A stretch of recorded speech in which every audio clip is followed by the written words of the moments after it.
Juniper Networks, donc nous travaillons depuis maintenant plus de 20 ans dans les domaines réseau et télécom. Et fort de cette expérience, nous proposons maintenant depuis un peu plus de 5 ans aux clients du retail, aux clients des centres commerciaux,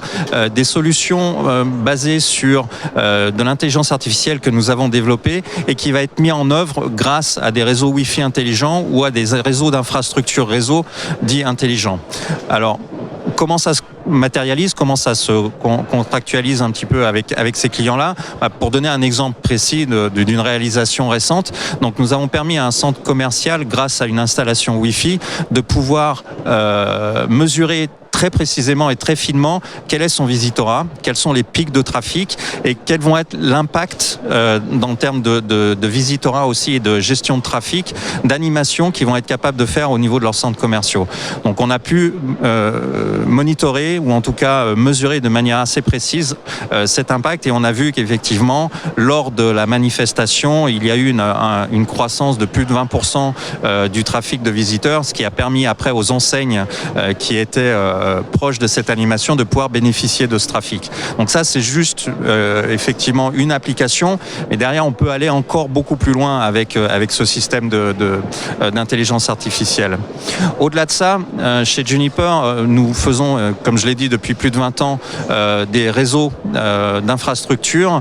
qui permettent à l'ensemble de nos clients de pouvoir bénéficier d'une fondation qui soit performante, qui soit sécurisée, qui soit fiable. Parce que on va pouvoir parler avec eux de transformation numérique, mais pour ça, il faut un socle de base qui soit important. On va pouvoir parler avec eux de transformation et de mouvement vers le cloud, de digitalisation, même si le mot n'est pas très français, mais en tout cas, c'est celui qui est le plus utilisé, d'être capable de pouvoir proposer des nouveaux services beaucoup plus vite,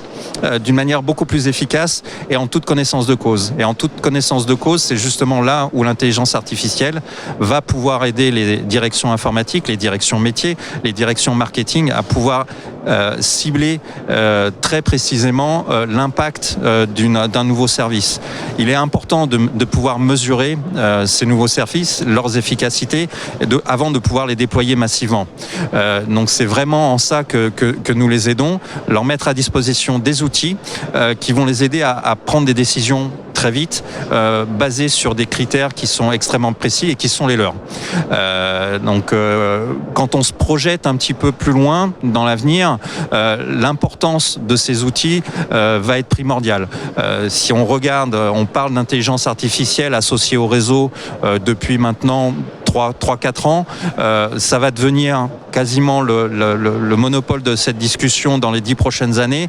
car la somme de données qui est récoltée par les entreprises ne devient pas de dimension humaine. Donc on a besoin d'outils pour nous aider à les traiter, et ce sont les assets privilégiés des entreprises. Donc ils se doivent de valoriser les données pour pouvoir créer une meilleure expérience pour leurs utilisateurs. Donc voilà, si on a quelques mots pour conclure, c'est améliorer l'expérience utilisateur, travailler sur un socle d'infrastructure réseau qui soit fiable, performant et sécurisé.